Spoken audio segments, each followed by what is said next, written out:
नमस्कार बच्चों, जय हिंद, जय भारत। मैं संजय चौहान आपका अपने खुद के डिस्कवरी स्टडी सर्किट परिवार में स्वागत करता हूं। और बच्चों, आज का जो सेशन है, अब हिंदी का सेशन है। आज हिंदी में इससे पहले मैंने आपको अव्यय के बारे में बताया था। अव्यय क्या होता है, अव्यय कितने प्रकार के हैं, अव्यय होता क्या है, किसे कहते हैं अव्यय, कितने प्रकार के अव्यय होते हैं, क्रिया विशेषण अव्यय कौन सा है, संबंधवाचक अव्यय कौन सा है, विस्मयादि बोधक अव्यय कौन सा है, इन सब के बारे में बातें हो चुकी थी। आज की जो टॉपिक है, आज का टॉपिक है बच्चों निपात। क्या टॉपिक है? निपात। निपात क्या होता है, ध्यान रखिएगा। किसे कहते हैं निपात? निपात भी एक प्रकार का अव्यय ही होता है। क्या होता है? अव्यय। यानी निपात ऐसे शब्द जो वास्तव में शुद्ध अव्यय तो है नहीं, लेकिन इन शब्दों के भी लिंग वचन नहीं होते, यानी इनके भी लिंग वचन नहीं है। और ये शब्द किसी वाक्य के अंत में आकर, किसी वाक्य से पहले आकर, और किसी वाक्य के प्रारंभ में आकर, और किसी वाक्य के मध्य में आकर उसके अर्थ को प्रभावपूर्ण बना देते हैं। उसके अर्थ को प्रभावपूर्ण बना देते हैं, उसे बोलते हैं निपात। अंग्रेजी में बच्चों को टैग बोलते हैं। क्या बोलते हैं अंग्रेजी में? अंग्रेजी में टैग कहते हैं। टैग में जो बाद में लगता है टैग, या पहले लगाते कई बार, तो टैग बोलते हैं। हिंदी में वही क्या है? निपात है। तो निपात एक प्रकार के अव्यय होते हैं। ये वाक्य के अंत में भी आ सकते हैं, प्रारंभ में भी आ सकते हैं, और वाक्य के मध्य में भी आ सकते हैं। ये वाक्य में आने के बाद उसके अर्थ को प्रभावपूर्ण बनाते हैं।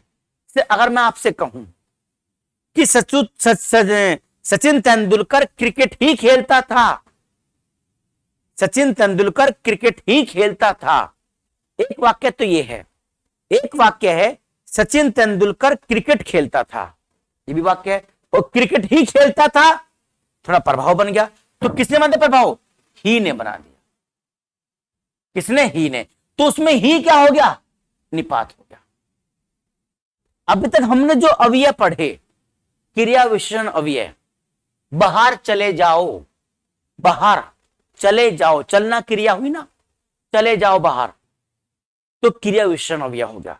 जब किसी क्रिया से पहले आता है, जब दो संज्ञा दो पदों को जोड़ता है, संबंधवाचक हो गया। या संज्ञा सर्वनाम का संबंध वाक्य के अन्य शब्द से जोड़ता है, तो संबंध बोधक हो गया। जब दो वाक्य को जोड़ता है, समुच्चय बोधक हो गया। जब विस्मय के रूप में, आश्चर्य रूप में बताए, तो विस्मयादि बोधक हो गया। और यही अव्यय जो निपात वाला अव्यय है, जब वाक्य के बीच में कहीं पर भी आ जाए, संज्ञा से पहले, संज्ञा के बाद आ जाए, कुछ भी आ जाए, या वाक्य के बाद में आ जाए, इसका किसी क्रिया से, किसी सर्वनाम से, किसी आपका संज्ञा से कोई संबंध नहीं होता है। ये कहीं पर भी आ सकता है। आने के बाद उस वाक्य में अधिक प्रभाव डाल देता है। तो ऐसे शब्दों को बोलते हैं निपात। क्या बोलते हैं? निपात। हिंदी व्याकरण में निपात 9 प्रकार के हैं। कितने? 9 प्रकार के। 9 प्रकार, जैसे ना नकारात्मक, सकारात्मक से तुम भी जानते हो, तुम भी जानते हो, या तुम जानते हो, तो भी बीच में आ गया। तुम भी नहीं जानते हो, यहां भी और नहीं भी है, पर भी पे और जोर क्या है? ज्यादा है। तुम नहीं जानते हो क्या? प्रश्न बोधक निपात होता है। कौन सा? प्रश्न बोधक। ये 9 प्रकार के निपात है। कितने प्रकार के? 9 प्रकार के। अब इन 9 प्रकार के निपात में कुछ शब्द होते हैं, जिसे मैं आपको बता रहा हूं कुछ शब्द कौन कौन से होते हैं जो निपात के रूप में प्रयोग होते हैं बच्चों। वो शब्द एक, जैसे मत, नहीं, भी, क्यों, कौन, ही, जी, ठीक, ठीक, भर। ये शब्द कैसे हैं? ये निपात के रूप में सामान्यतः प्रयोग होने वाले शब्द हैं। जिनका प्रयोग हम कैसे करते हैं? निपात के रूप में करते हैं। ठीक, निपात के रूप में प्रयोग करते हैं। ये शब्द जब वाक्य बीच में आते हैं और इनकी कारण से, इनकी वजह से शब्द किसी वाक्य में प्रभाव बढ़ जाता है तो उन्हें बोलते हैं निपात। कैसे? मैं आपको इसके उदाहरण देता हूं। ये शब्द आप जरूर नोट कर लीजिए। मत, नहीं, भी, क्यों, ही, कौन, भर, ठीक, जी, ये शब्द निपात वाले शब्द है। कौन शब्द है बच्चों? निपात वाले शब्द हैं। देखिए, एक वाक्य है,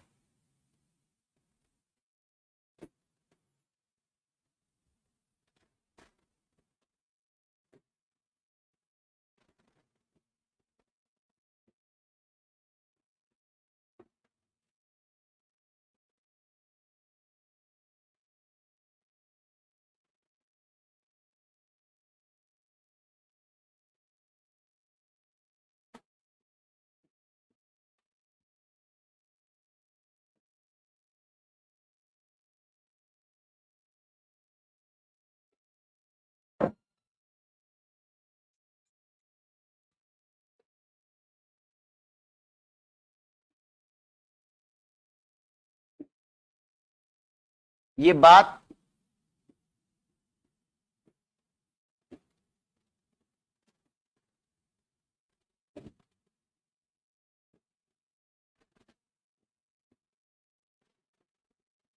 मूर्ख भी जानता है। ये बात मूर्ख जानता है। सामान्य वाक्य हुआ, ये बात मूर्ख भी जानता है। क्या आ गया इसमें? इसमें भी आ गया। अगर भी ना लगाऊं तो भी वाक्य बनेगा, और भी लगा दिया तो भी वाक्य बन गया।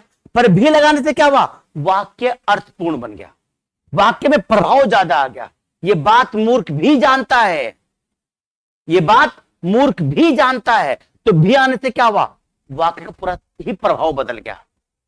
ठीक है, एक तो याद रखिए। और देखो, ये वाक्य ले लीजिए आप,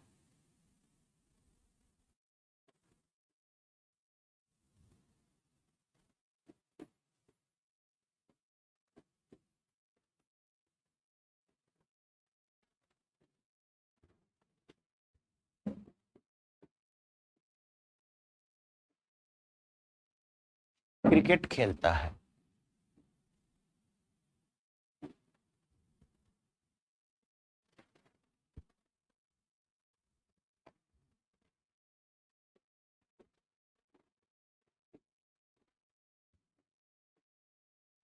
क्रिकेट खेलता है।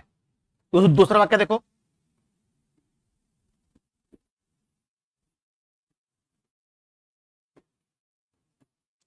विराट कोहली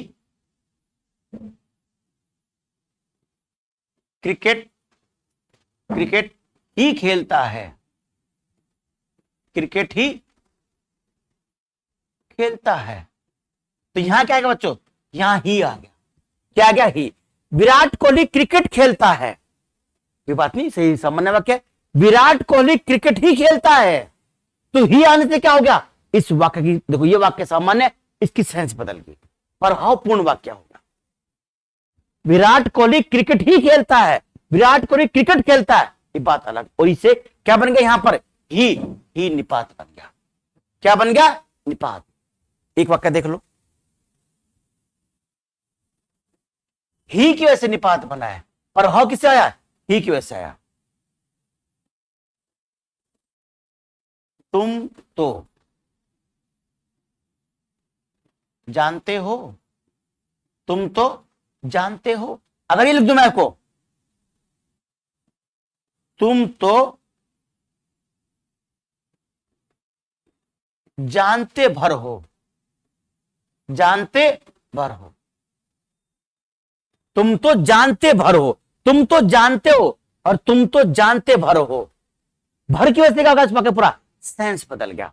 तुम तो जानते भर हो, तुम तो जानते भर हो, तो भर ने क्या पूरा वाक्य का अर्थ ही बदल दिया। तो भर क्या बन जाएगा? यहां निपात बन जाएगा। क्या बन जाएगा? निपात, है ना। देखो, भर निपात बन गया। अगर मैं कहूं, जैसे एक वाक्य दे रहा हूं आपको मैं निपात की जगह, कि तुम सुन रहे हो क्या? तुम सुन रहे हो। अरे क्या बोला मैंने? तुम सुन रहे हो क्या? क्या क्या हो गया? क्या बाद में आ गया? क्या क्या हुआ? बाद में आया। तुम सुन रहे हो क्या? इस क्या की वजह से तुम्हारे सुनने पर जोर पड़ गया। तुम सुन रहे हो, तुम सुन रहे हो, तुम सुन रहे हो क्या? तो क्या क्या हो गया? निपात बन गया। तुम जानते नहीं क्या? तुम जानते नहीं, तुम जानते नहीं, तुम जानते नहीं क्या? जिसमें मैंने क्या बोला, तो तुम जानते नहीं वाक्य का प्रभाव बदल गया। तुम जानते नहीं क्या? तुम जानते नहीं क्या? तुम जानते नहीं मैं कौन हूं? तुम जानते नहीं क्या मैं कौन हूं? इस क्या से प्रभाव बदला। तुम जानते नहीं मैं कौन हूं, तुम जानते नहीं क्या मैं कौन हूं। क्या के आने से वाक्य का प्रभाव ही बदल गया। तो जो शब्द वाक्य का प्रभाव ही बदल दे उसे क्या बोलेंगे? उसे निपात बोलेंगे। क्या बोलेंगे उसको? उसको निपात बोलेंगे। ठीक है बच्चों, ये निपात हो गया आपका। इससे पहले मैंने आपको अव्यय बताए थे, अव्यय की पूरी प्रैक्टिस भी करवाई थी। ठीक है, अच्छा अब जो तो निपात था, निपात से आपका क्वेश्चन कैसे आते हैं? एक तो निपात कितने प्रकार के? 9 प्रकार के, बस यही याद कर लीजिए। क्रिया विशेषण कितने प्रकार के थे? प्रयोग के आधार पर 3 प्रकार के थे। संबंधवाचक अव्यय अर्थ के आधार पर कितने हैं? 11 प्रकार के हैं। याद रखिए बात। समुच्चय बोधक अव्यय कितने उत्पत्ति के आधार पर? 2 हैं, समानाधिकरण और व्याधिकरण। ठीक है ना, ये थे 2 प्रकार के, समानाधिकरण और व्याधिकरण। तो समानाधिकरण 4 प्रकार का है। कितने प्रकार का? 4 प्रकार का। तो आप ध्यान रखिएगा, अव्यय जो होता है ये अविकारी होते हैं, इनमें परिवर्तन नहीं होता। इसी प्रकार के निपात भी होते हैं। तो निपात पर बहुत चर्चा की आवश्यकता नहीं है। निपात में बता दें आपको, ये वाक्य के अंत में, वाक्य से पहले या वाक्य के बीच में भी आ सकते हैं।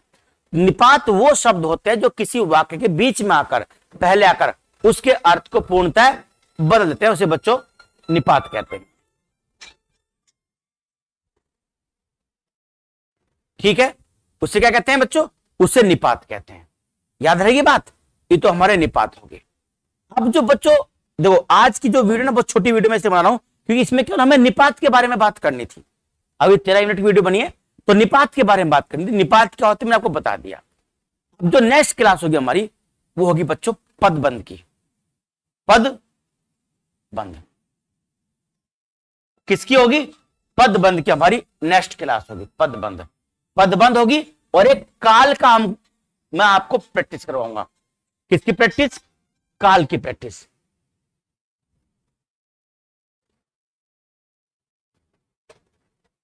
एक काल की प्रैक्टिस कराऊंगा। अरे क्या? पदबंध। पदबंध बच्चों बहुत इंपॉर्टेंट है। पदबंध पूछता है संज्ञा पदबंध, विशेषण पदबंध, क्रिया पदबंध, ऐसे अलग अलग तरह के पदबंध होते हैं। तो पदबंध पढ़ना ना भूलिएगा, पदबंध की क्लास अवश्य करिएगा। सारे कंसेप्ट आपके पदबंध के मैं अगली क्लास में क्लियर कर दूं। ठीक बच्चों, आप लाइक करते रहें, शेयर करते रहें, कमेंट्स करते रहें। ठीक है, जय हिंद, जय भारत।